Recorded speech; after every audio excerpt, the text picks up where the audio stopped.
afternoon. Welcome to the channel. Retired, don't give up.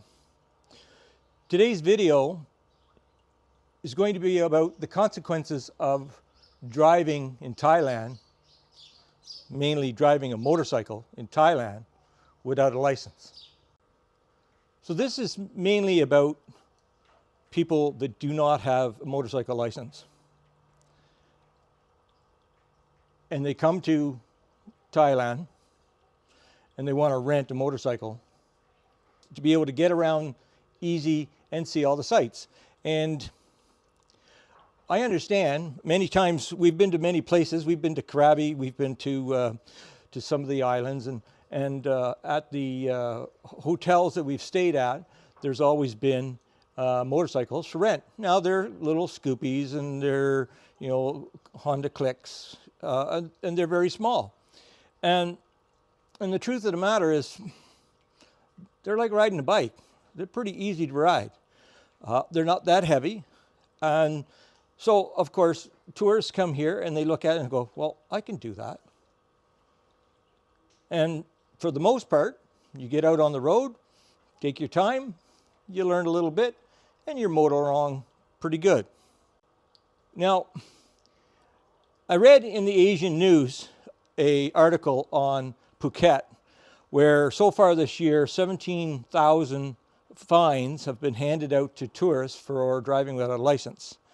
Also, 2,300 fines handed out to local Thais for driving without a license. I mean, Thailand is trying to make their roads safer, and I understand that. So the last little while, especially this year, they've come out with new license requirements, and you know, they're clamping down on motorcycle helmet laws and so forth. You know, they're making an effort. So again, they've centered this article on Phuket, 17,000 fines so far this year. Now, when you read through the forum, it shows that most of the complaints, the replies, talk about how the unfair difference between the foreigners being pulled over and the locals being pulled over.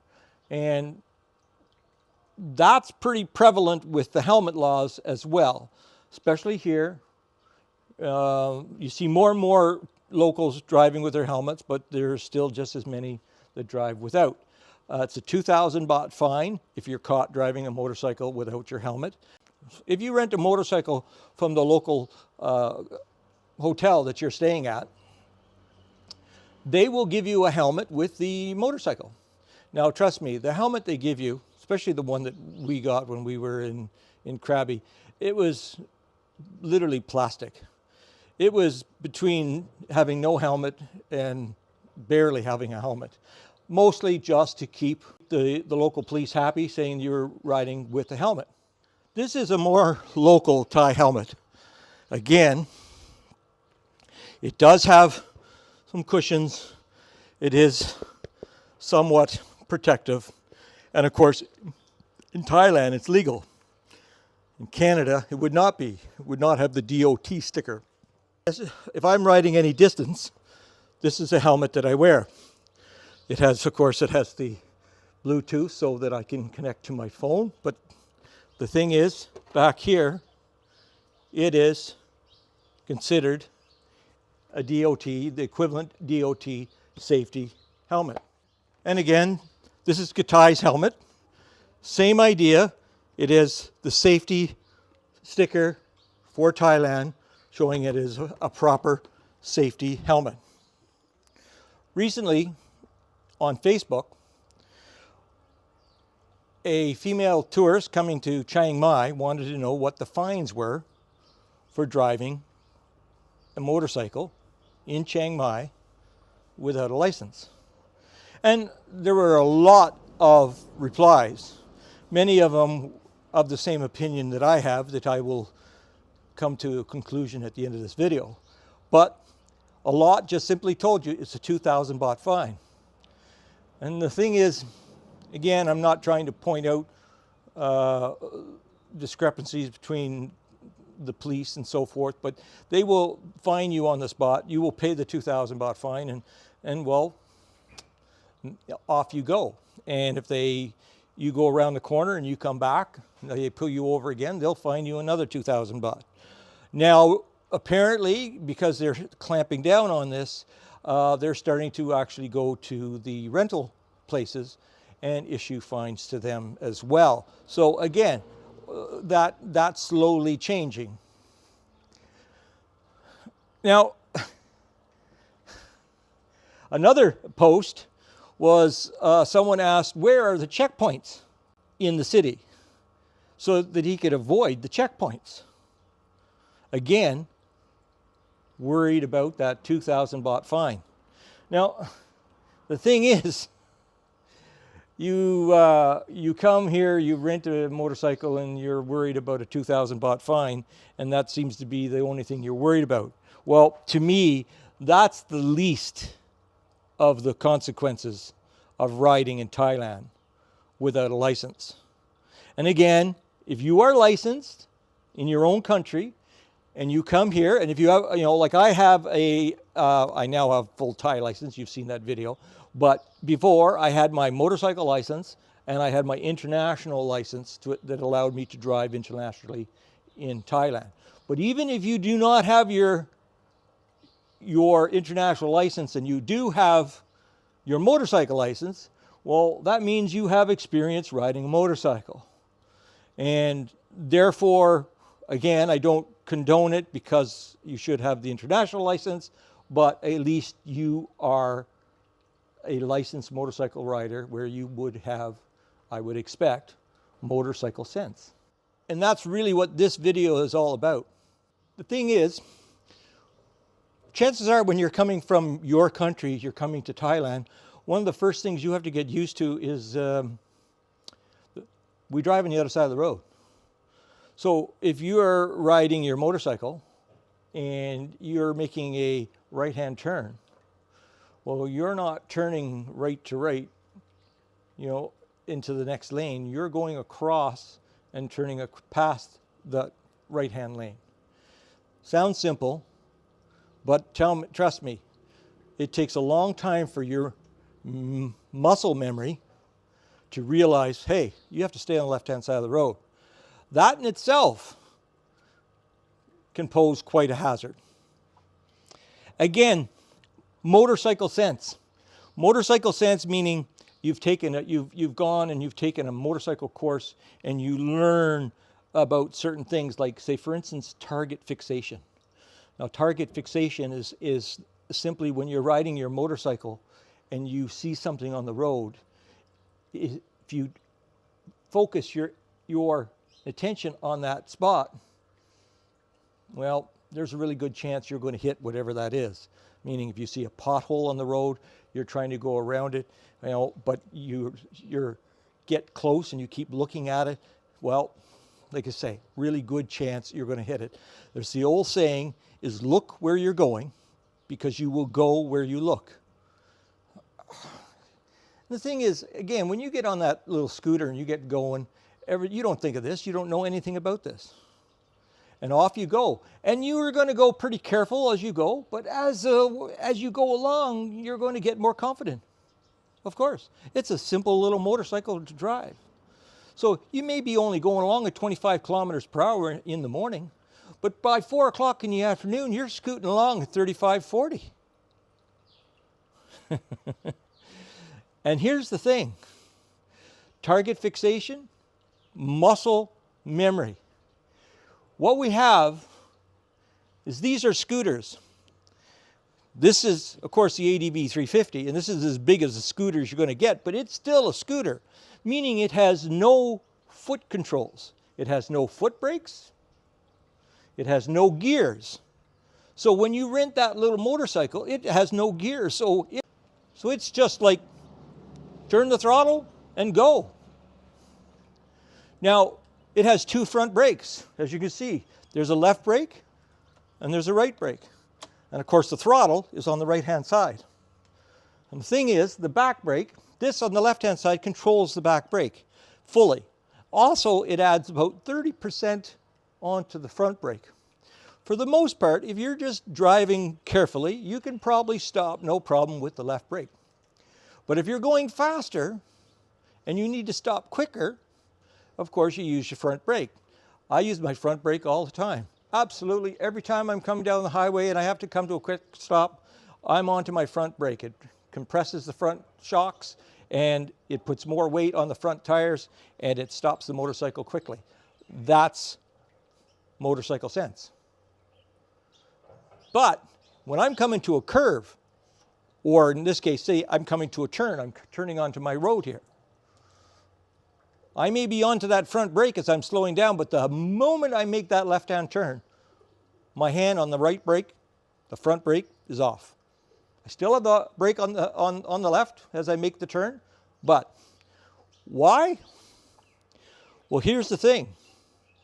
If you are moving along, and if you were to get into a situation where somebody cuts you off, and we're going to get to that shortly, or a soy dog runs out in front of you, and you have to do a panic stop, that's where muscle memory comes in.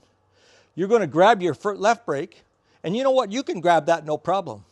But if you grab the front brake, that's when you're going to get into trouble. You don't grab, you squeeze.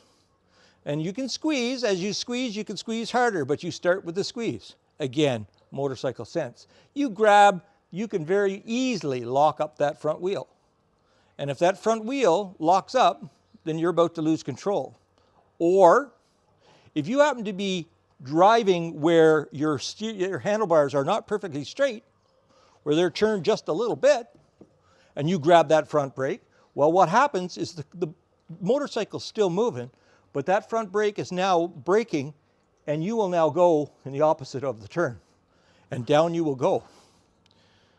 As I was pointing out, the helmets. The other thing I want to point out is when we go on long trips, we wear gear. This is my jacket. It has pads, elbow pads, shoulder pads, back pads, okay? And one nice thing about it is it's fairly thin, and the air will go through it when you're moving. But when you're in the city, well, you're not moving that fast. You're going to find it rather warm. Here are my pants. Knee pads, pads in the butt. Some even have pads on the thighs. But here's the thing about this, besides the pads, it's what happens when you go down and you don't have this? Because the thing is, we wear this, and it does protect us, but you're just renting. You're not about to go out and spend 15,000 baht on a set of gear to make you safe on the roads, especially when you're concerned about 2,000 baht for the fine. So you're not going to do that. And of course, you're a tourist, so you've come here and you're wearing tourist clothes. You're in shorts and a t-shirt, short sleeves, and off you go. And here's the thing. If you think driving without a license is the big thing, no. You go down, this is what happens. Road rash will take your skin completely off, as you can see here. This gentleman, who is an actual foreigner, has his license and so forth, he was just heading home and a soy dog ran out in front of him and he couldn't get around him. It was that fast. He hit the dog, down he went, and this was the results. That's how quick things can happen. Another thing is that, of course, along with having your vacation garb, chances are you don't have safety footwear. Chances are you're wearing sandals. Well, You have an accident in sandals, you might get lucky, you might not, or you might end up like this guy, had to have 2 of his toes amputated.